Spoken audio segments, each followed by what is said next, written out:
So my name is Chris Eller.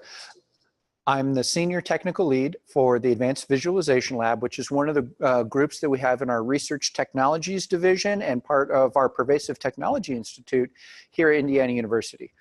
We have staff on both the Bloomington campus as well as the Indianapolis campus, but we serve students, faculty, staff, researchers, visitors, all kinds of fun people on all the campuses, as well as off campus.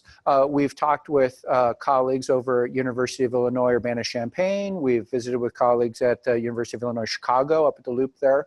I've talked with Winston-Salem University, some university up in British Columbia that I can't remember the name right now because it was a cold call and I didn't take any notes on that one, as well as some other groups that probably don't want to be mentioned right now. So we will leave it at that.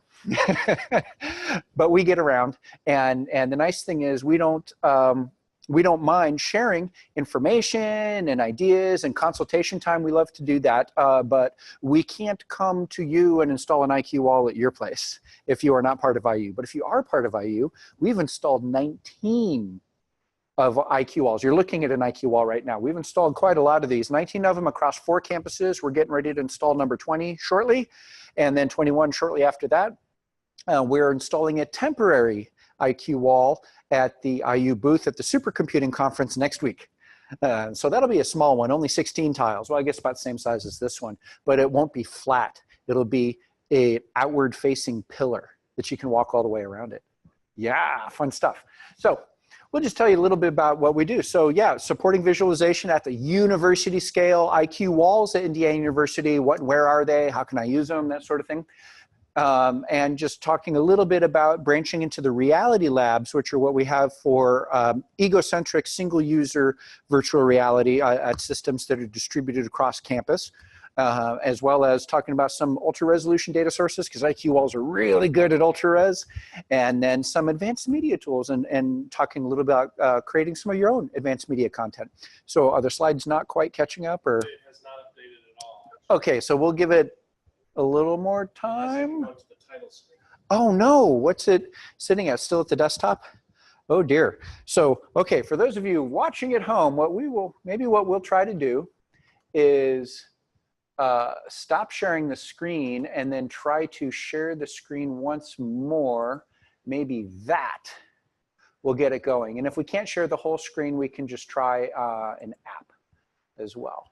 So let's try this again and see if that is going. Potentially, we'll give it a few seconds because it's got to make it. Okay, so you're seeing some of what's going on. Okay, that's all you're seeing there. Oh, yeah, good point. Good point. So let's, I can't remember this, Shift F5. I think we'll go there. So we'll try this. Yeah. Just share the camera. Okay. Yeah. Maybe we'll try that. Usually these Zoom sessions in the past have actually worked pretty well coming from an IQ wall, but maybe it's the rain. Maybe it's the rain. Okay, so we'll do that. Let's see if we can share the camera instead, and we will cam the screen. So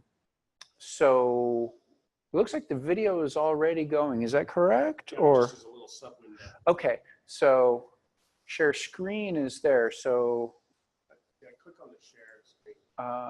Nope, select video and see if it's got an option for the video. Yeah, so there's select the camera. Oh, okay. Okay, so we'll try that. Of course, now it's sharing the whole camera. But can I then do this? Okay. Okay. We can adapt. We can adapt. Do we need to move this out of the way? There we go. All right. Sounds good. Okay. So without further delay, well, we have a short cable because the equipment's actually down the hall, and extending signals, as some of you know, can be fraught with peril. So here we go. So talk about supporting visualization here. So we have a lot of communities. And for a while when we started way back, we were serving really the very top part of the pinnacle of that pyramid there. Well, half pyramid, there's another half later on, which were a lot of the visualization of virtual reality researchers. And there was a lot of hardware and staff time and software and a lot of stuff going on. But you notice as you move further down there, there are a lot more people. Yes, we know that the percentages add up to more than 100%, but that's because there's some overlap in these communities right there. So in a perfect world, we'd be able to support everyone for all kinds of uses anywhere. And you know, it's difficult to scale that out to some extent, but we're working on that, and we've made some progress there. So we want to actually support all of these groups as best we can, and we are making inroads there. But we wanted to kind of show what we're looking at and where we've come and where we're going. So way back in the day, we had these flagship visualization facilities when the AVL was founded back in 1997. We had one of the first caves here in the state. Well, it was the only cave in the state for quite a while. And that's a photograph of that up there. But it's hard to get a lot of people through a single facility, especially a facility that needs some custom software written for it and the users to be very, very savvy with the technology. And down at the bottom there, everybody, well, a lot of people have a smartphone, and there's a lot of software already written for a smartphone. You can just drop that into a little construction bit of cardboard, Velcro, and some close focus lenses, and you know, for probably a couple pennies worth of material, have a nice personalized virtual reality experience. Quite the polar opposite almost from a big cave facility, but of course they're related. You can do your VR and other sorts of visualization and analysis in either of those. And we're trying to connect these two. And there's a big gap. There's a big functionality gap going into a full-fledged virtual reality flagship facility and having all the resources that, you know, the huge, tremendous processing power, lots of big screens, the ability to work as an exocentric VR display rather than just an egocentric display, and the people to do that, or, you know, being able to use that. And so we want to see what we can do to try to bridge that gap right there.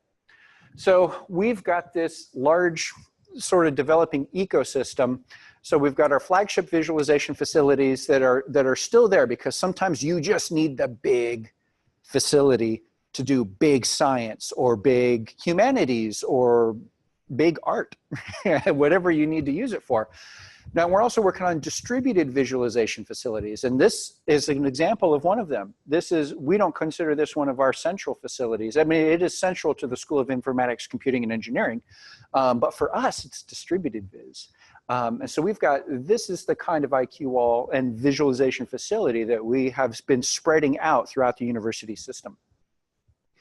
And then we also have this, what we call the shared cyber infrastructure here. Red is the research desktop. So this is virtual desktop running on some of the high performance computing services that live back in the data center, but you don't need to go to the data center. You can sit at your workstation and remote into the research desktop and take advantage of some of the software that we have on here, as well as the capabilities of the high performance computing systems.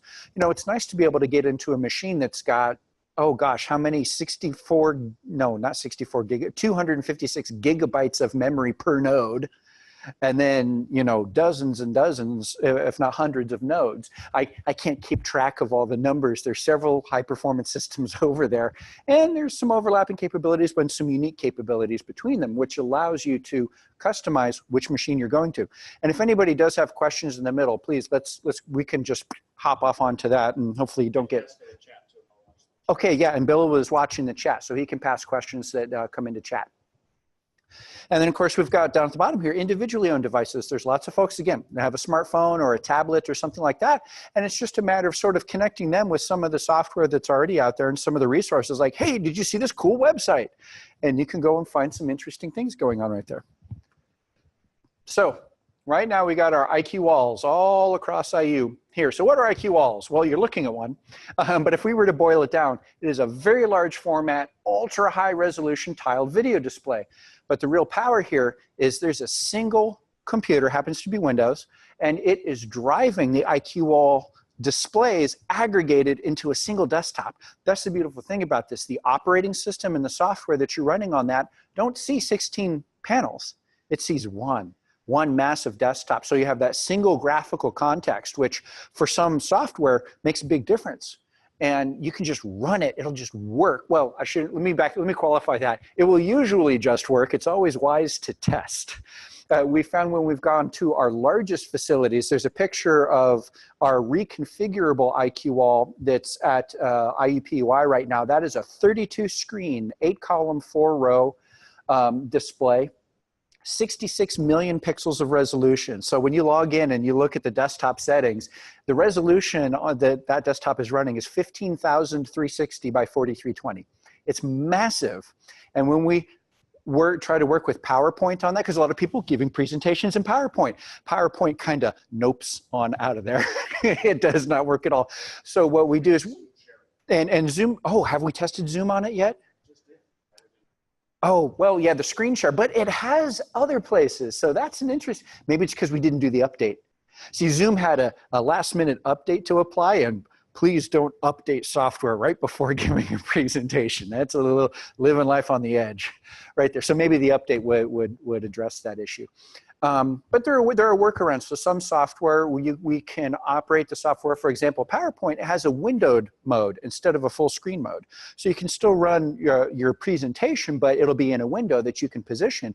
And that's really neat because then you can open up support material in adjacent windows on that desktop and bounce back and forth pretty easily. It's a neat way to use it. We call that multimodal usage. It's kind of like having a big work surface, and you spread your documents out or your gadgets depending on what you're doing. You don't leave them all in one stack in front of you. You spread them out, and that's what IQ walls can do.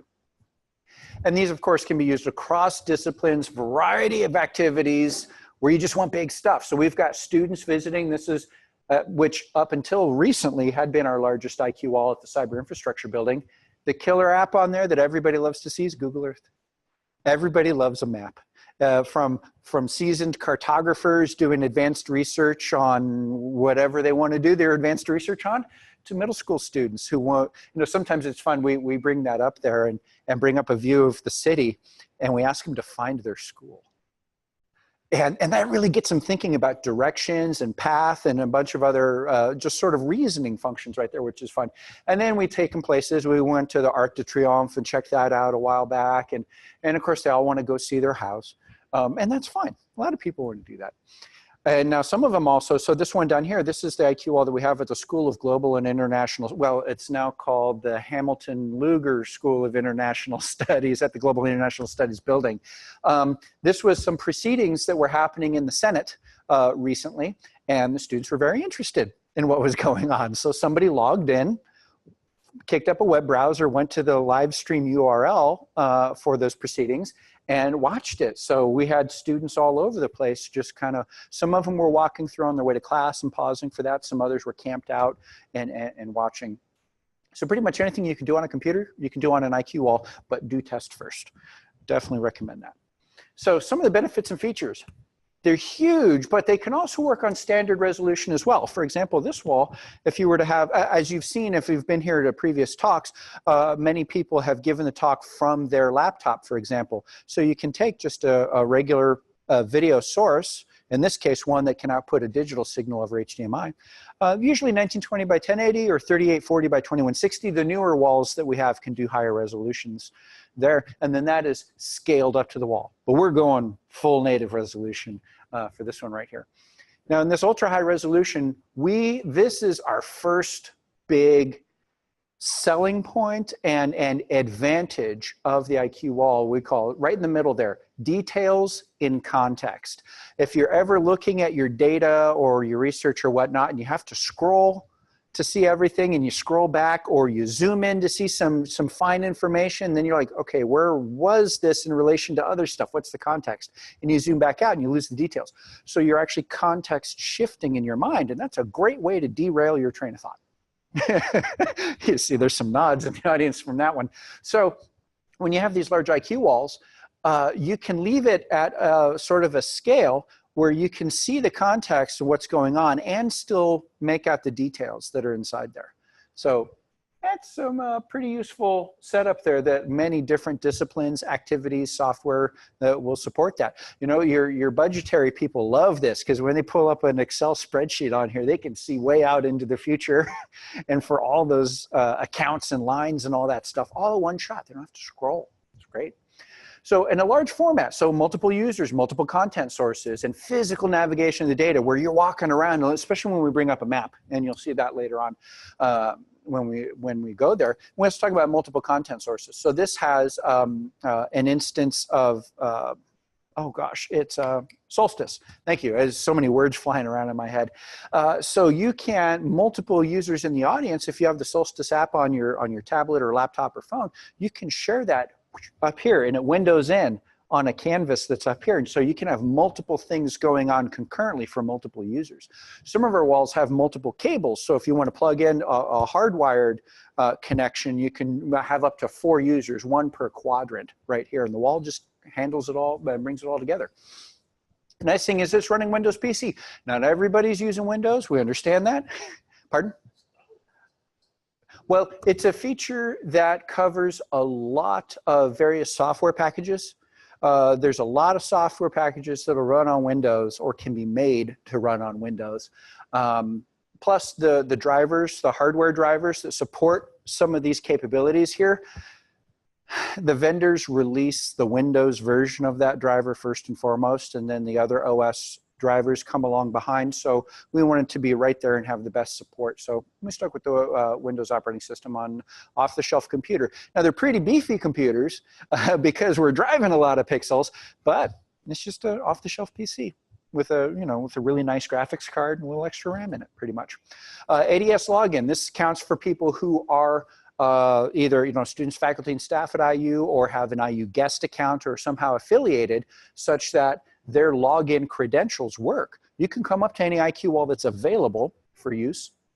Some are kind of, and sit down, Control-Alt-Delete, log in, and boom, there you go. You've got, in this case, 33 million pixels of resolution to do your work on. Pretty handy. Pretty handy. And then collaboration, video conferencing capable. Zoom works at high resolutions. Yes, sometimes we're finding that one out. That might be that software update. And talk with other IQ walls and some advanced features. So this is one of the walls that has many of these advanced features. So these panels are stereoscopic 3D capable. So you put on circular polarized glasses. It uses what's called a line interleave film pattern retarder. So there's every alternating line of pixels on each of the displays is polarized opposite to each other.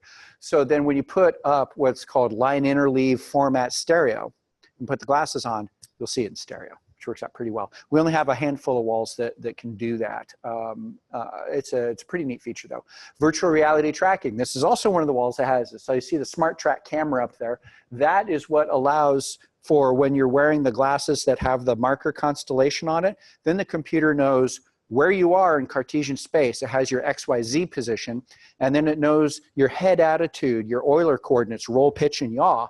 When it has that information, the VR software can then render the scene so that it looks correct to you. Oh, there we go. Is that better? Well, we'll find out. So, and this is one of the walls to do this. Now, it is not a touch wall. There's a conflict between stereoscopic 3D and touch, and that has to do with some physical limitations. But we do have 3 touch walls. They all happen to be at Indianapolis. But those work out pretty well for when you want to interact directly with your content by touching it. Though this wall is 13.5 feet wide. Sometimes you want to drag something and you're walking 13.5 feet over here to drag across there. Now those walls aren't as tall as this. Those tend to be what we call a 4x2. So 4 columns, 2 rows, kind of like this middle section right here. That would be one of our touch walls. The one this exact size is at the Idea Garden, which is a new facility that recently opened up at IPUI. The other 2 touch walls, one is at the Ruth Lilly Medical Library, and the other one is in the AVL space up in the ICTC building. Those are larger physical displays, so those walls are 16 feet wide instead of 13.5 feet wide, a little bit taller, but you can go touch. which works out pretty well. Questions about any of that? All right. Moving in. So, hey, here, the big question. Yeah, our first wall was done in 2009, and it has actually lived at 4 different locations since then. It's currently in its dotage, and it will, when it is retired, it will be replaced from where it is. But that one happens to be at the Matthews Museum right here. This is a semi-public facility, 3x4 size. So actually, it's just worked out in the Wells Library Scholars Commons, big public facility, 4x4, and that's also one of our other 3D capable walls, stereo capable, I should say. Global International Studies, public 4x4, the Cyber Infrastructure Building, semi-public 6x4. You can see the chart here, and you can see how we're branching out. The one at IU Northwest at Savannah Hall, that is probably coming in December, and that'll be another 4x4. The 4x4 is a very common size for us. But sometimes we got to get a little weird. At IU Kokomo at the Kelly Student Center, the ceiling was short, and we couldn't go 4 tall. We could only go 3 tall, and a 3x3 is so boring. So we went 6x3. So you've got to try to work with multiples, either n by n or n by 2n or something like that. When you get kind of n by j, it can get a little strange. Right there. So these things behave as expected. This is a 16:9 aspect ratio. So content that's generated for 16:9 aspect ratios will work here edge to edge, top to bottom. Works out pretty well. And some of these are accessible or accessed by a lot of students, and some of them are accessed by more researchers. Some of them are mission control type content. The data center here in Bloomington and at IUPUI does monitoring, facilities and systems monitoring on their wall. So they're not doing big scale visualization like this. They're doing, I guess they're doing InfoViz and DataViz, sort of, or they're consuming InfoViz and DataViz. Like, hey, how are the chillers in the building behaving today? Is the electric grid happy? Things like that. And what's the weather like outside? Because the data center doesn't have any windows. Tornadoes like windows, so they didn't put any on there. So here are some sample use cases. Now we're going to break these down. Here's a little bit of chart for you of the use types, type 1, 2, and 3. Type 1 being the easiest, using an existing application and using existing data and content. Very low complexity. You just got to log in and use it. So an example of this would be Google Earth. You're using their software and their content. Works out pretty well. Now moving up to type 2 here, using an existing application, but you're using your own generated data right there. So we'll show some examples there. We want to show them visually so they make more sense. And then that type 3 down, this is your content, so your software and your content. And there's some examples in there as well. That's that getting back up to the pinnacle of the pyramid type use case. A lot of people are type 1 or type 2 right here. Now, having said that out loud, I was thinking we're talking about diabetes or something, but no. We might need to work on the nomenclature in this one a little bit. So we're going to talk a little bit about research, creative activities, teaching, collaboration, and outreach, which you've already seen some of these. So here we got research, level 2 research. So we're using existing software, but our own data, our own content right here. So we got some students. This is a faculty up at IUPUI School of Informatics up there, Davide Bolcini, who does a lot of work with user experience, user interfaces, UX, UI type stuff. And he's critiquing this student's work. They're doing a sort of a back and forth session here. And she's using our Touch IQ wall that is up at the AVL facilities up in Indianapolis right there. So she's actually touching and interacting with it. So it works out pretty well. Now over here, we're using one of our big IQ walls over at the Cyber Infrastructure Building, but we took a 360 photosphere, very high resolution 360 photosphere. We used a robot and the camera to take just a lot of images and stitch them together. And this is the School of Nursing, one of their training rooms. So they've got these body simulators in these beds, but you can pan around and look around and zoom really far in and see a lot of details. So this is great for them to do their sort of outreach or orientation type stuff. Hey, new students, go to this URL and you can see our big lecture room before you even get to campus. Works out pretty well in that regard. Ah, the level 3, back to the pinnacle. Does this look familiar? So we got Dr. Kadi Borner here, who does a lot of information visualization. And this is some of the software that they've developed as part of their places and spaces sort of efforts to link information with location all around the world. And Unfortunately, I took this picture, but I don't remember what they're visualizing here. It's not population density. It's maybe population centers and connectivity between different population centers right there, but I'm not sure if that connectivity is travel or communications.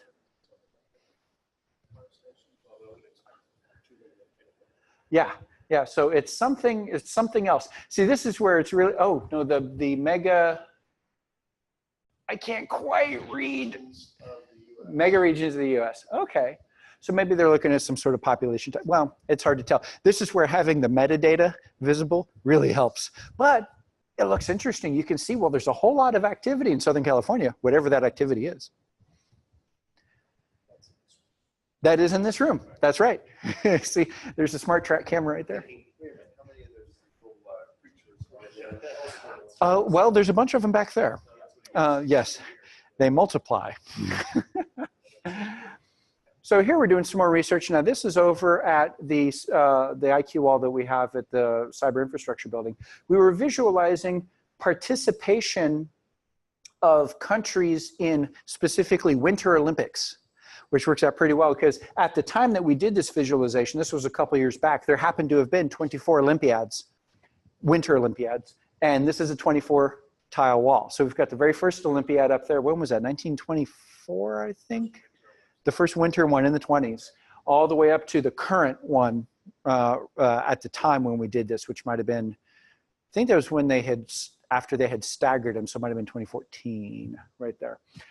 So this was some visualization that we had done within the AVL to show participation and medal wins also. Some of these graphs show not only the number of athletes per country, but also the number of medals garnered per country right there. So you can actually work out a ratio. One of the countries had a 200% ratio. They sent one athlete that got 2 medals. Many others were less than one. And here, creativity. This is a fun one that reaches out that you wouldn't normally think about as far as scientific visualization. But here we have, this is John Rasek, who's faculty at the School of Art, Architecture, and Design. He is an architect himself, an interior designer, and he's working with students. These are his students that are designing these interiors. They're given a space and told to come up with these things. So the way we worked with it, the students came over ahead of time and we gave them some tips on designing their content for presentation and gave them a template of the PowerPoint slide. Because you think, oh, PowerPoint, everybody does PowerPoint. PowerPoint's so boring or so pedestrian, but you can use it in a very smart way with a very large screen like this. So normally on a regular sort of PowerPoint, lower resolution, smaller screen, this would have been 3 different slides. You would have seen the materials used, you would have seen the view, the floor plan view here, and then you would have seen the render. But because we've got this huge display, this one's 24 feet wide, she was able to composite these 3 pieces of information onto a single slide and move across them, because then you could always reference back. You're looking at that wall thinking, oh yeah, that's that swatch right there, and I see the fabric right there, over there, and here's the floor plan, and here's the view cone that we're seeing the render right there. Again, you get to see all these fine details within their context. So what normally would have been, say, 15 slides in a stack was dropped down to 5. So they're changing the slides much less frequently. So you get more dwell time. Some more creativity, though. This is visual, sort of abstract visualization. So this is Ingo Gunther. He visualizes a variety of data types from all over the world, and he always works in a global setup. So what he actually does is after he plots, visualizes the data and plots it out, he prints it on particular types, particular type of warps on the print, and then gets these blank globes and applies the print onto the globe. So they're physical globes that you can go up and look at and move around. But we also took these data sets that he had generated and wrapped them onto spheres that we could then display digitally on the IQ wall. So you can see this top part here, this is where the sphere is wrapped, but this is the unwrapped data. So you can see everything at once, but this now lets you see things in relation to others. Because, you know, if you're not thinking about maps, it's easy to forget that when you go off the right side there, you've popped onto the left side. But if you go off the top over here, you've popped back into the top over there. You know, it's a little goofy if you haven't had the training on that. So seeing it wrapped and unwrapped at the same time works out pretty well. And in this software, you can click and it'll pop it on there. So this is a mixture. He did some of his own work here, but we did the code for that. So this is like a hybrid type 2 and type 3, or level 2 and level 3. That's right. I think we're calling them levels, not types. Might be an old slide there. This is one of the more interesting ones. So this is Peter Williams and Sala Wong. They came over, he was visiting faculty. I'm not sure she was a student here, somewhere there.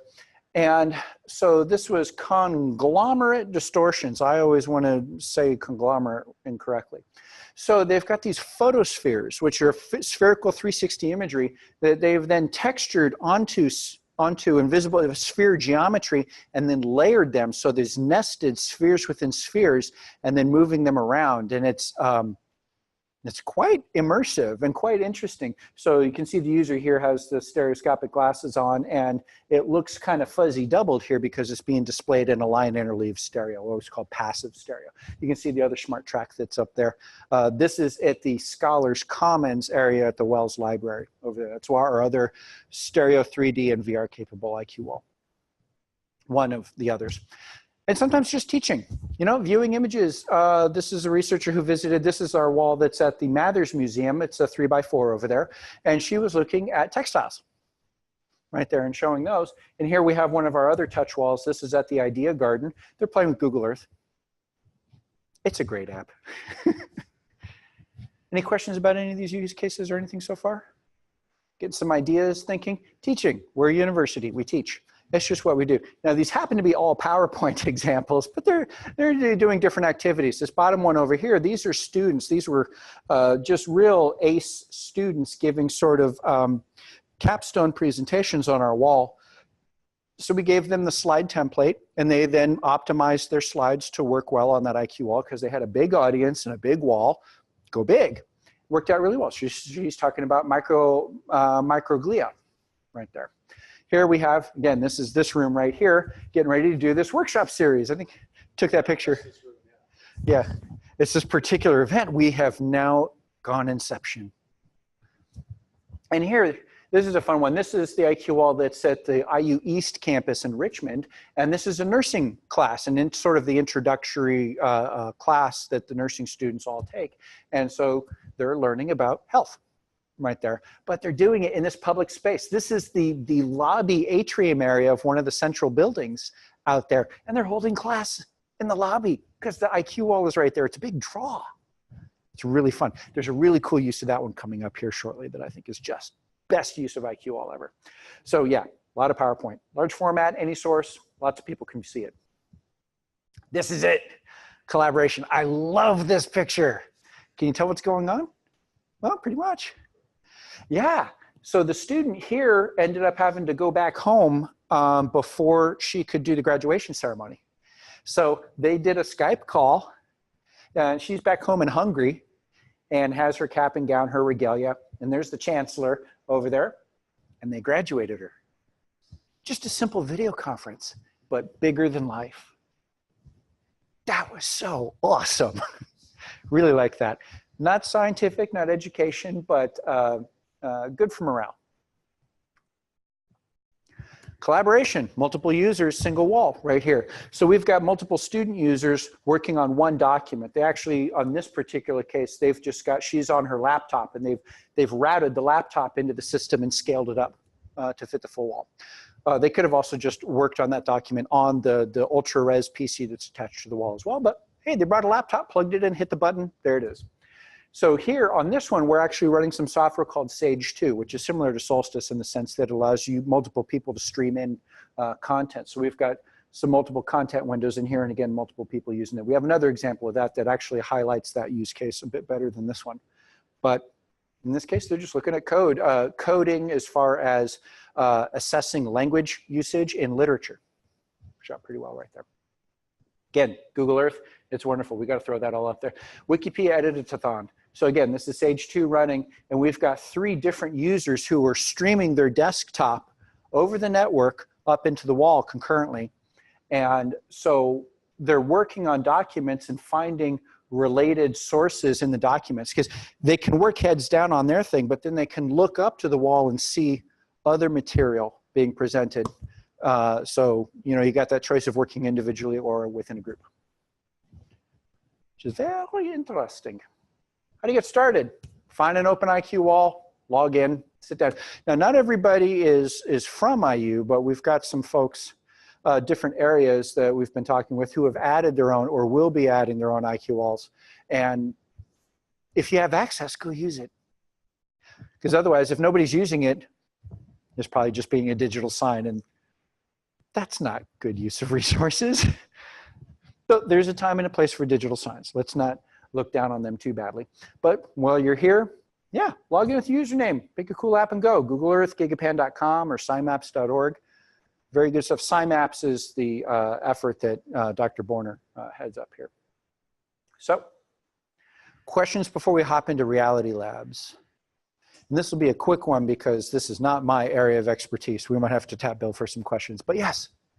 Just curious if anybody has kind of looked at cognitively, perceptually. I love the high resolution. I'm really distracted by the bezel lines. Yep.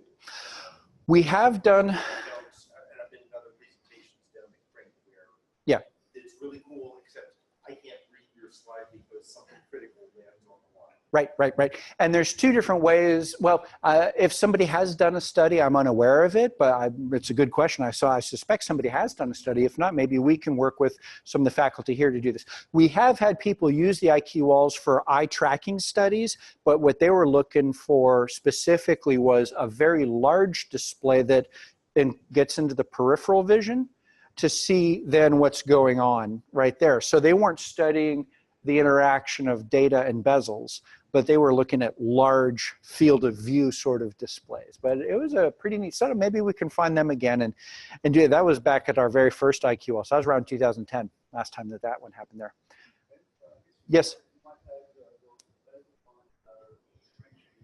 They are getting thinner and thinner. Yeah, there's two factors. Well, the tech is there. It has more to do with being fragile and breaking. So it's very difficult. But there's two concepts that are at work here: the size of the bezels and whether or not you compensate for the bezels or not. So in this case, on this wall, we are not bezel compensating, which means that every pixel that's rendered is displayed. So some of these, you can kind of see the distortion in some of these where the letter is split apart by the thickness of the bezel. You can tell the wall to enable bezel compensation. And then what it does is it actually scales up each display. It's like by 0.03%, something like that. It's adding 4 pixels on each side to do that.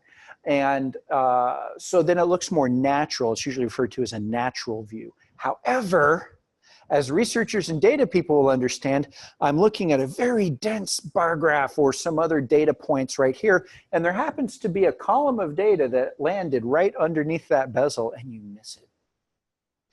And on the walls like this one that are stereoscopic 3D capable, if you bezel comp and it scales up, your lines of data no longer match with the lines of the polarizing film, so stereo breaks down.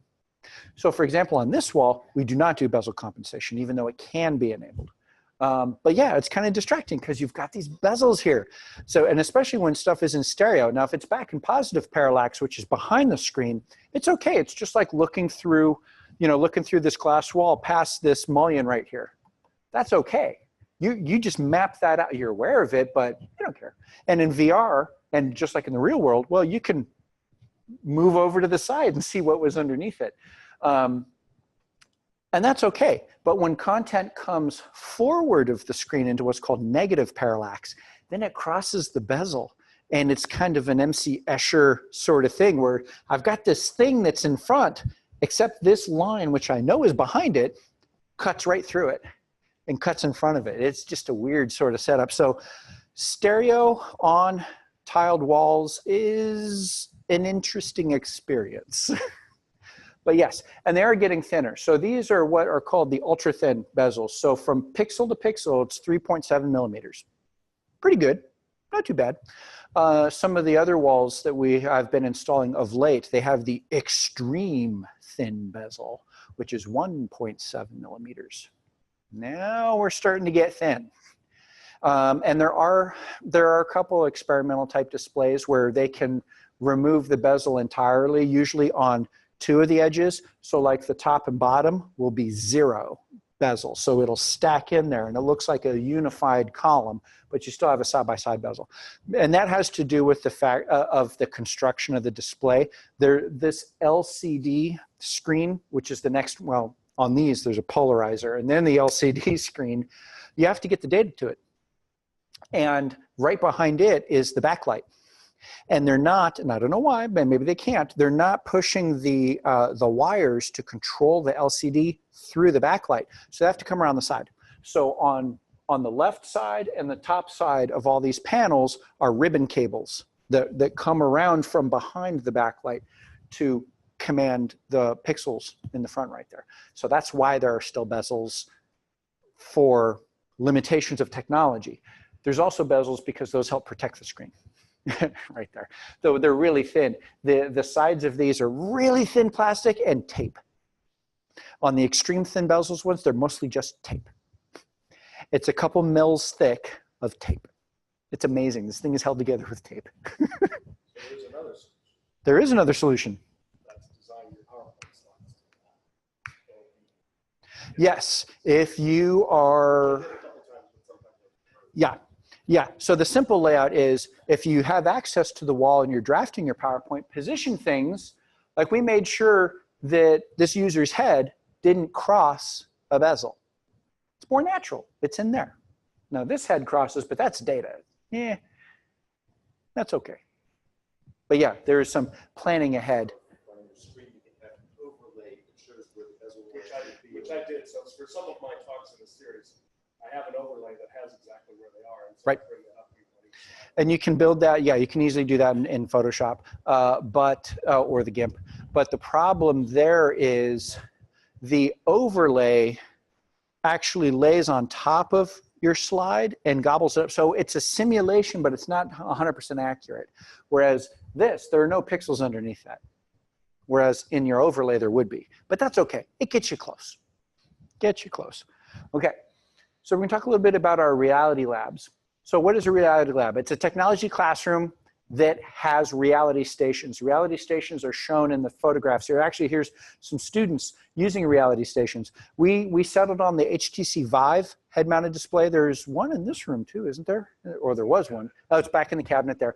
So then there's some downstairs in some of the classrooms here. Now we have some classrooms like this one is in Franklin Hall, part of the media school. There are 9, not as of this picture. We did the instructor station first, but then these other workstations, there are 9 more out there for the students to use. So yeah, here's the example of the students using that. Yeah, same room, just a different point of view from that. Yep. So this is an example of egocentric VR. It's just you. Now, there are some software that allows avatars to see each other in the same VR space, but it's not commonplace. Not every software piece of software supports that. You really have to write it in there, and it's a little complicated, but it can be done. But this is just you experiencing your VR from your point of view. There you go. So in these environments, some of the software that's installed on here, a lot of development is done in Unity. It's a game engine, but it's also great for developing content for VR. Like if you wanted to make a simulator of an amusement park ride, or you wanted to reproduce the Louvre for a virtual tour, or you have access to LiDAR point, well, you wouldn't use Unity on that, but there's ways to bring like LiDAR point clouds in tech, or make geometry from those and then read them in, and because I don't think Unity will read a point cloud, will it? You have to write some geometry for that, but that would allow you to like go to an archaeological dig or something like that that may have been digitized at some point. And then, of course, you know, in the Adobe Creative Suite, a lot of the usual suspects as far as software that goes for these systems, because they're actually relatively powerful PCs. So you got your stat math and GIS software. You know, you're running SAS and SPSS and all that. It's like, I got this huge data set. Well, this machine will probably crunch through it pretty quickly, even though you're not using it for VR. Works out pretty well. And then we have a bunch of pre-installed apps using the Steam VR platform. Steam was a game delivery platform, but it works out well. You know, games are just a type of software, as is some virtual reality software. Some of them are VR games, but some of them are also more research and exploratory or art and creative software. The big one that a lot of people like to see is called Tilt Brush. And it's just, it lets you paint in a volume, 3D painting. It's very compelling. So we had to buy that one, but we bought that one and installed it on all these apps. Now, students may already have a bunch of apps on their own Steam account. So the nice thing is they can go to the Reality Station and log in as themselves if they want to Steam to have their apps accessible and use the VR. If they don't have a Vive at home, they can come in and use the Vive in the Reality Station. But if they don't have their own Steam account or they don't have VR apps, well, they can log in with an IU account from that station and get access to those apps right there. Okay, so where are these? We've got 12 of them open right now, a whole bunch of stations on 3 different campuses.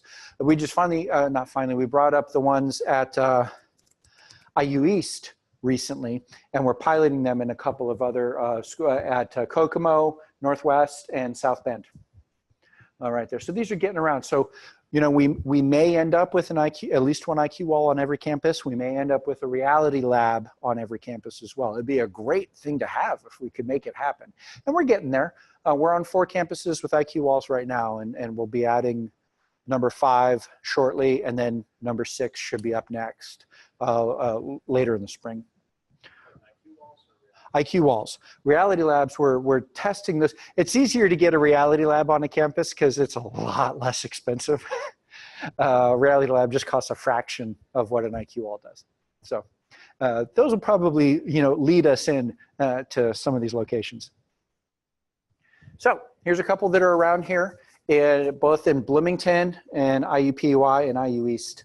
Right here, and some of them we don't have as many use stations in some of these. Our largest one is only 10 stations. Part of that has to do with just the size of the room, and it's not just a computer footprint size, you know, having your 3 feet of desk space or whatever, but it's also with a lot of these VR apps, well, you stand up and move into the space. So you got a whole bunch of people with headsets on who can't see each other, dancing around each other in the middle of a lab. We've all driven bumper cars, and we would rather students not bump into each other if at all possible, because that's just not safe. Now, some of for example, the HTC Vive does have a chaperone mode where there's a little camera on the front of the headset. So as it detects that you're getting close to a predefined boundary like a wall, it'll show that in VR for you, or it'll show the camera view through. But that's not always going to detect another user. So it can be a little tricksy. And I think, Bill, you said you had a time where you had mapped out a space, but skipped over mapping some piece of furniture or something and ran into it. So be careful, especially furniture that might move, like a table on wheels or a chair, because it might move when you're not aware of that. Oh, yeah, don't do egocentric VR around stairs. Oh, wow. Yeah, that's a good story, though. Were they virtual stitches? Oh, real stitches. Oh, so that's augmented reality. All right, so these are some of the stations that we have here, and we have some downstairs. So we can talk a little bit more about that if there are any questions about those. We will see what else is going on. I just want to show you some of our flagship facilities right here. So this is a digitization of what we call our next lab, new and emerging and experimental technologies. This is up at IUPUI. So this was our first reconfigurable IQ wall, the 32 screen 8x4. And next to it over here, we have what's called a reality stage, which is a head-mounted display, you know, VR, like a reality station. But this structure, it's hard to see in this bird's eye view, but this is just a truss that we can clamp different devices onto, and this is controlled by a little device called Pipes that our colleague Chauncey Friend developed and patented, and is working through the IU patent process. Well, he's already through the IU patent process, but it's really neat stuff. So the simulation that the stage is set up for at the moment is a hot air balloon exploration. So there's a heat lamp up in the middle that's mapped where the burner is. So when you walk, you see the burner, and you go over and you grab the valve to get the burner going to lift the balloon, the heat lamp turns on. And then as you get up above the trees, the wind starts blowing because there's fans around there.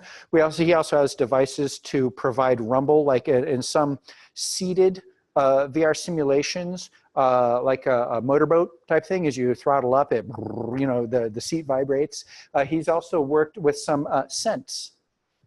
So he has a simulation visiting the, no, that wasn't Hadrian's Villa.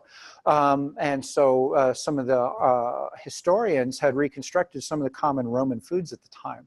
And so he found scents that kind of support those types of foods as we understand them to have been prepared at that time. Betty Crocker hadn't written her cookbook yet. So it tours you through Hadrian's Villa, and then you get to the banquet table, and it shows you some of the foods that are models of some of the foods, and it whiffs a little bit of scent at you. So it's quite interesting in that regard. So these are some of the things that we're doing up there. So there's the reality stage in use right there. It's kind of, he's looking up towards, so you can kind of see the burner at the end, at the top of the gondola right there, and looking out, but not able to see the scene that the operator is viewing just because of exposure in the picture. But hey, Chauncey set it up, just a variety of scenes, mountain castles and desolate plains, and then out into space. That's a weird one. As you're looking around, it's like you don't see, yeah, it's kind of strange. You're floating above a planet. And it's a pretty neat setup right there. So these are fun. It's using, yeah, the pipes controller right there, which has been patented. And then it's also reconfigurable in the sense that you can move these around, and then in your Unity scene, you tell it where these devices are, where the fan is, so it knows that when you get, you know, you're facing a certain way, it knows there's a fan over there, and if there's wind called for, it can trigger that fan. So the pipes is well, it's behind these blue lights right here. They can control high voltage, normal AC type devices like a heat lamp or a fan or anything like that, just through a little controller and some software. Pretty neat setup right there. So here's our big reconfigurable IQ wall. We nickname it the ConCAVE because it harkens back to that cave roots for large scale exocentric VR.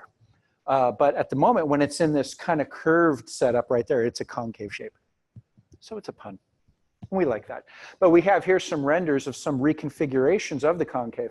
And we'll be doing this at the supercomputing conference next week. We're going to set up what we call the pillar or the stalagmite right here. So we'll have 4 columns all facing out and VR data that's projected inside of the columns. And those are also stereo capable. So you can walk around it with the glasses on and see in VR what's inside of the column, which could be, some of these will be statues around campus that we have captured with photogrammetry, or captured with cameras and then used photogrammetry to reconstruct the geometry and texture of those. So we have a nice model that can be displayed inside there.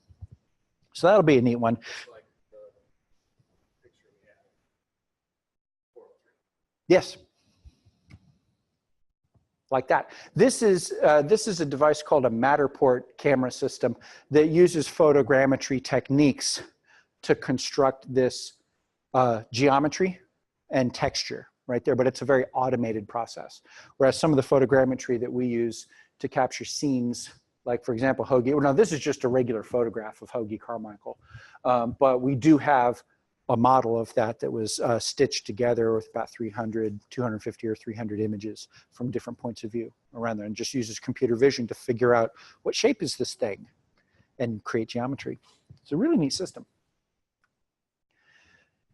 So that's just the airborne view and a photograph of, so this is after we had the concave. We took half of the concave to pull it into the pillar right here for testing. And so then this is the model. After we did that, we ran the Matterport through here again to digitize the space again. And then we just also have a regular photograph. Like this is a photogrammetry results of the Ernie Pyle statue that's outside of media school right there. And then just some content on other stuff. So some of these data sources, we've got some, this is where we'll get into some of the demos. How are we doing on time? Pretty close. We're going to show you just some of these examples of what's going on with some of these as sources. And we'll talk about how you can generate your own content. Okay, so that's that closing help right there. If you have questions or anything, vishelp, VISHELP at iu.edu. That'll get you to us. So we're going to pop out of the slides here. I see the camera. And we're going to go over to, what are we going to go to? We talk about Google Earth. Let's go to Google Earth. And let's reload this one. Because it's got to calculate all these pixels, 33 million pixels. Sometimes you got to watch out that you don't lose your mouse. There we go.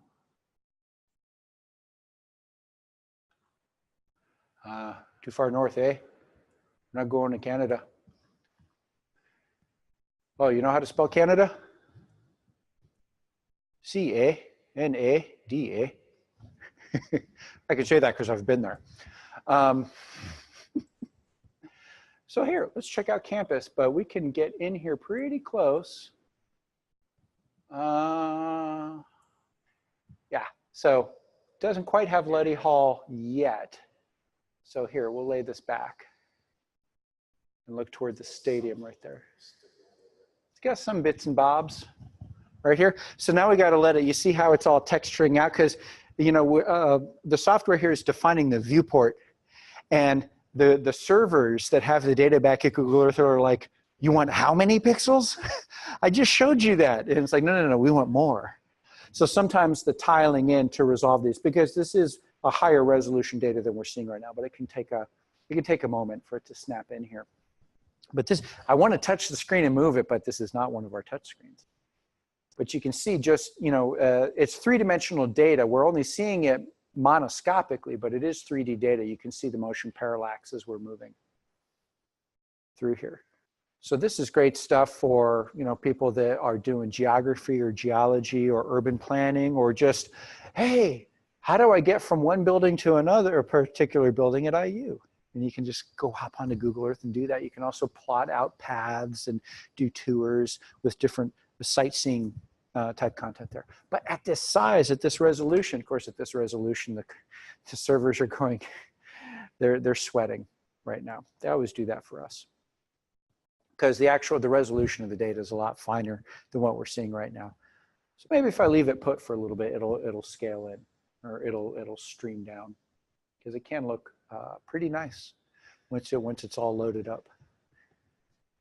It's amazing, is this, you know, when we look at this on some of our bigger walls, the big concave, which is twice the width of this, it's 27 feet wide.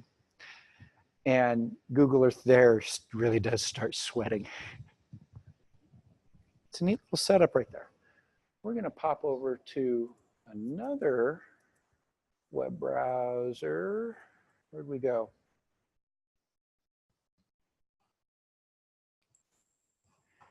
Here we go. We're going to check this out. This is, I'm going to go ahead and reload. Sometimes when we move in and around on these things, we have to scale them up. So this is a cicada. This is a big cicada. Is anybody afraid of bugs? Good, because we're going on a deep dive. This is a system called the Giga Macro, which is a camera transport system. Moves a camera on a 2-axis transport for macro photography shots of some of these critters. Yeah, it's as far in as we can get on this one. But pretty cool.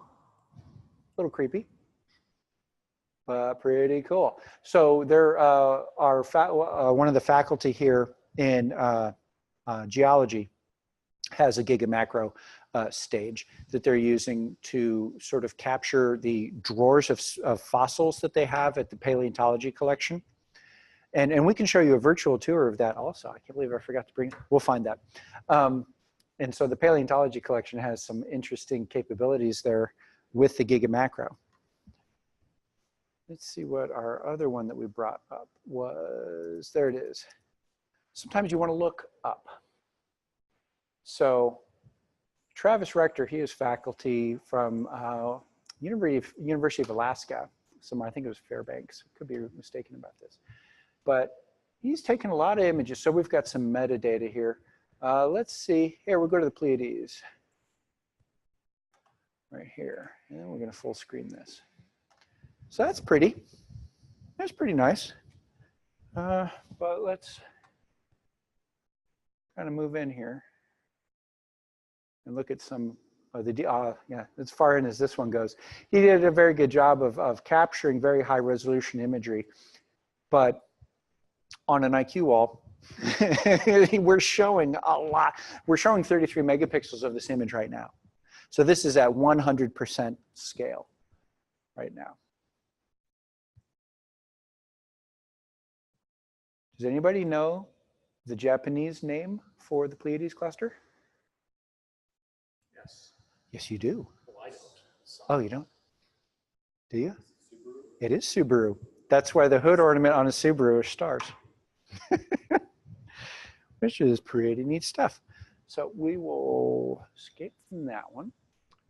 And see, one of the bigger ones that we have, of course, the Andromeda is a pretty big one. There's one here that is a couple hundred megapixels. See, this is where things get a little small. So what we can do is scale. We can scale up the content right here. So let's see. So they did a pretty good job of providing a lot. So this is a 69 megapixel image. There's one, oh, here it is, the Bubble Nebula, 300 some odd megapixels.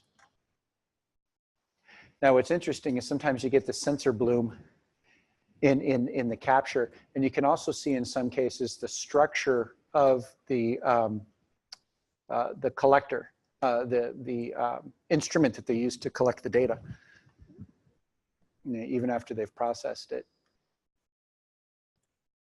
So these are just sort of the anomalies that you get on these big tiled sensors that are on here. I don't think any of these were done on the 1 degree imager. It's on the 3.5 meter wind telescope.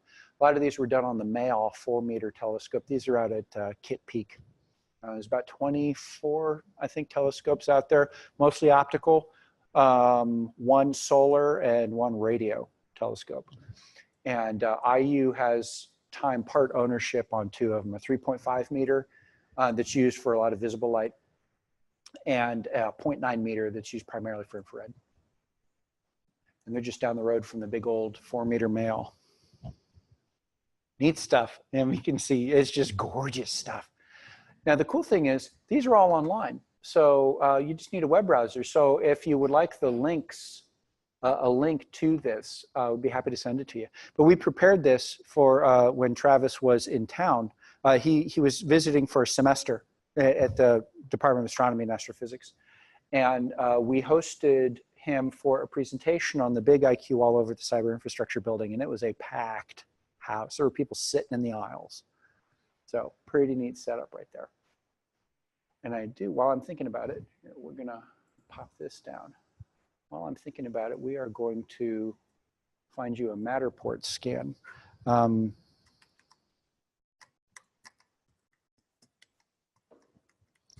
So we have this showcase. Showcase that of a lot of the work and projects that we do in the AVL. So let's find one of the interesting ones. We've got a couple neat ones. So we'll let you choose. One of them that I would recommend is the paleontology collection that we have here, but it's limited access, so you can't just walk into it. As well as the Center for Ray Bradbury Studies that's at IUPUI, which is also limited access, and you can't just walk into it. So would you like to go see Center for Ray Bradbury Studies or paleontology? All right. But you can find these at showcase.avl.iu.edu. So we're going to go ahead and view this 3D space. It's going to load it down. It's giving us a dollhouse view at first. We're going to full screen this one. We can navigate with keyboard or with the mouse. So this is just a view. We started here in the corner. Can't quite look straight down or straight up with this particular system, but we can translate to different views. Everybody wants to see this giant clam here, so we'll run through the table here. And you can also zoom in. There you go. Still a little fuzzy, but we're viewing it at a pretty large screen right here.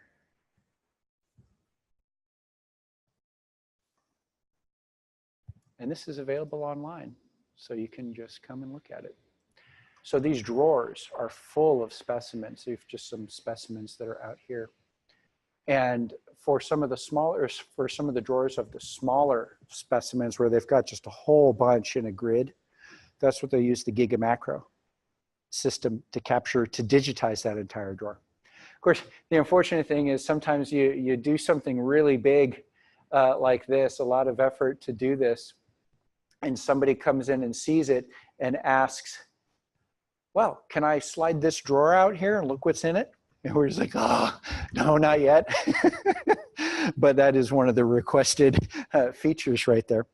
And you can just navigate this. The neat thing is you don't have to do this on a desktop. You can also, there's a free app from Matterport. Matterport is the system and service, but there's a free app that you can then navigate through a gallery, a showcase of content, or if you have the link to a particular scan, or they call it a site, a particular site, and then you can view it in a head-mounted display like a Google Cardboard or something like that, and view it in VR, and that is rendered in stereo in the HMD, because this geometry is known because of the photogrammetry technique.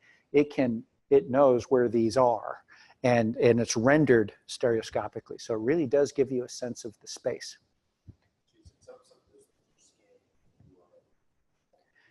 The GigaMacro, yeah. Mm-hmm. Yep. Now, I don't know which ones are. We would have to check with paleontology, but the GigaMacro site also hosts, it's also a hosting site and a viewer. And so like if they had photographed this drawer and annotated it, they may be uploaded to GigaMacro, and then you could see that, like the cicada. That was one of the examples on the GigaMacro site. So before we get too much farther down the rabbit hole, because it is quite a rabbit hole, what sorts of use cases or our questions or ideas do you have for IQ walls or reality stations? How can the AVL help? Yep, what are you thinking back there? But, mind if I ask where you come in from? Okay, great, yep. Ah, oh, there you go. Yep, I didn't see you down there, but I can't say that. We have visited and consulted with some of the folks there. There is a visualization facility on base down there that is quite capable of a lot of the things that we're doing here. Or will be when it's in the process of being revitalized with some newer hardware, newer equipment. And so we're still consulting with them on how to kind of optimize that so that it's ready to go for a variety of use cases down there. So that's always fun. Have you been over and seen that tiled wall?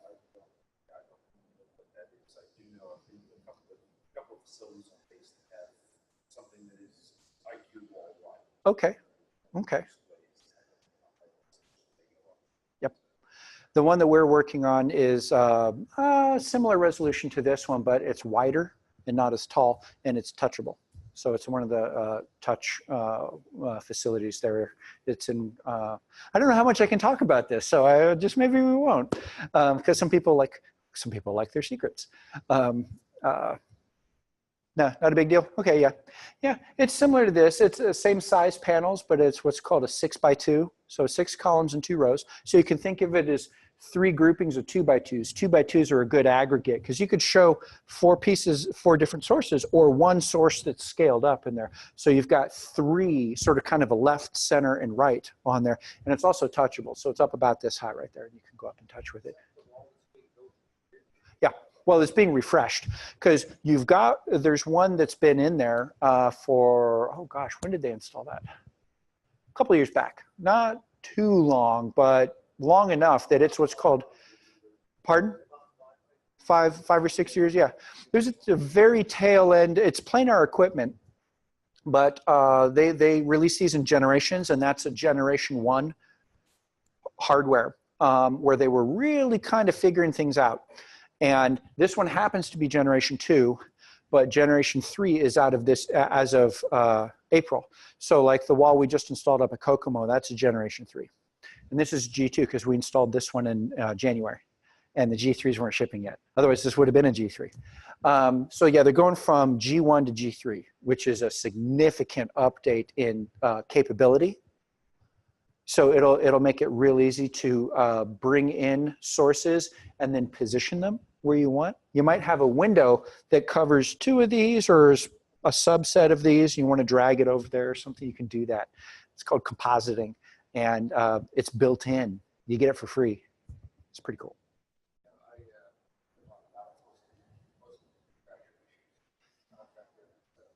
Yeah. Oh, okay. There you go. Very fun. Yep.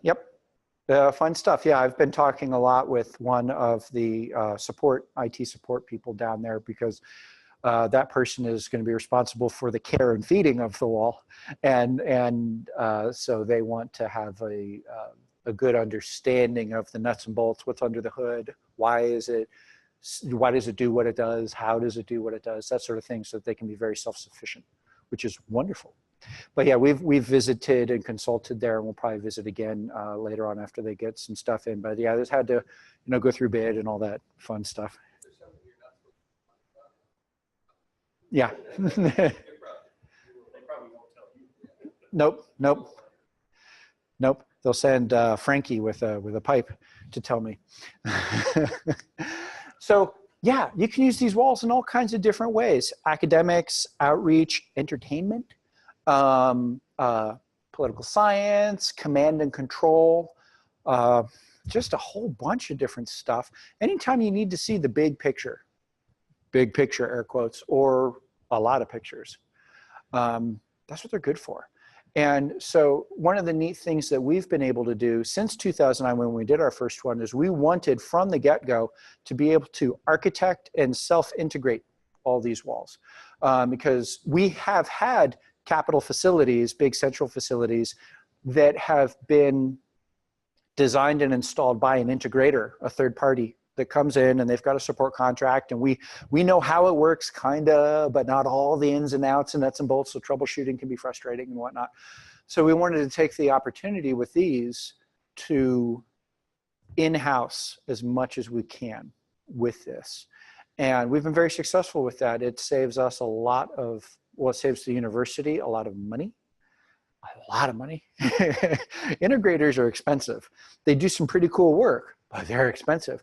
And we're relatively simple users from the audience perspective of these things. What goes on back in the rack is a little more advanced, but we figured that out and did it all in-house, which is almost what you're doing. You're real close. We did some architecting, and that's what was asked for. And knowing that we will help connect the dots after it's all said and done for making it work the way that you expect it. And we've had several people, several groups from Crane come and visit us a couple times over the years to kind of learn a little bit more about this and see what's up. And wow, this is interesting. We have something like that, but it doesn't behave that way. And how can we make it do that? And sort of stuff. So it's pretty fun. So that's been a big advantage of ours, is being able to self-integrate these. Yeah, because we wouldn't have 19 IQ walls right now if we weren't. So if we were relying on an integrator, we'd probably have 2. One in Bloomington is a flagship facility, one at IUPUI is a flagship facility, and that'd be it. No distributed, or the distributed viz would be, hey, here's a cardboard, stick your phone in there, which is cool. It's got its place. It's that very broadly accessible 100% of the population down there at the base of the pyramid. But it's hard to reach up from there for larger things, like we've been doing here in this building, and as well as at our various facilities all over campus and all over the different campuses. So were there any questions on chat or anything like that? Because we're now 2 minutes over. I'm sorry. It's 2 minutes less trick-or-treating for you.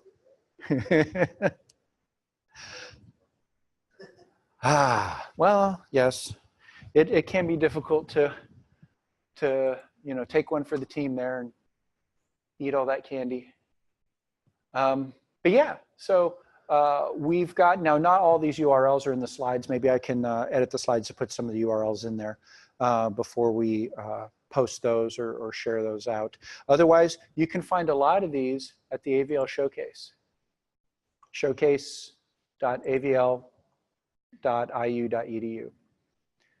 And it's not all big facilities like this or digitization type stuff. Sometimes it is art and humanities, special software used to analyze things, 3D printing projects. This is an interesting one because it's a scan. It's that's up on Sketchfab that does a comparison of.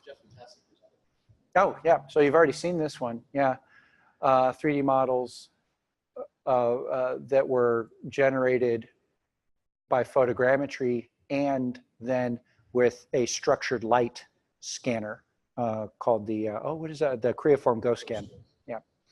And so there's some interesting side-by-side comparisons of the amount of detail and color fidelity and how those differ between the different techniques. So each technique has its advantages and disadvantages. And so there's trade-offs. You decide which trade-offs work in your favor and go with that technique. But these are all things that you can find at our showcase.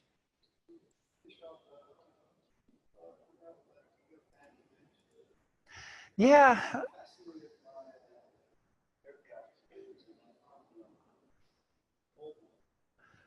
Oh, at Gigapan, yeah. Mm-hmm.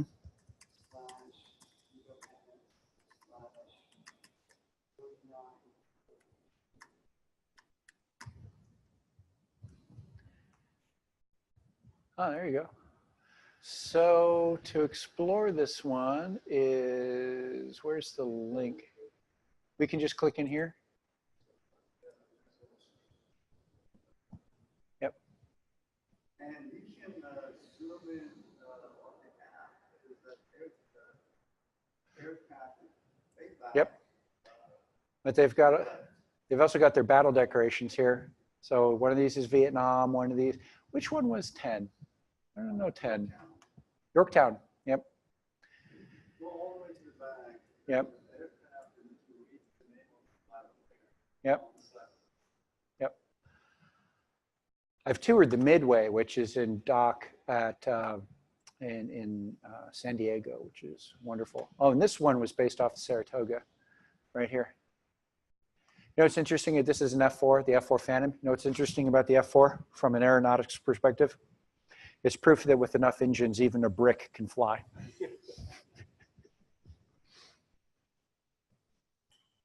Yeah, some of the old helicopters there. It's neat when they have these on static display like this. The Midway also has a flight deck and a hangar deck static display, and you can go on there. And if you're tall, wear a helmet or at least a hat and be very aware, because I bumped my head many times in the underdecks. Some of the clearance on some of these decks was not that much.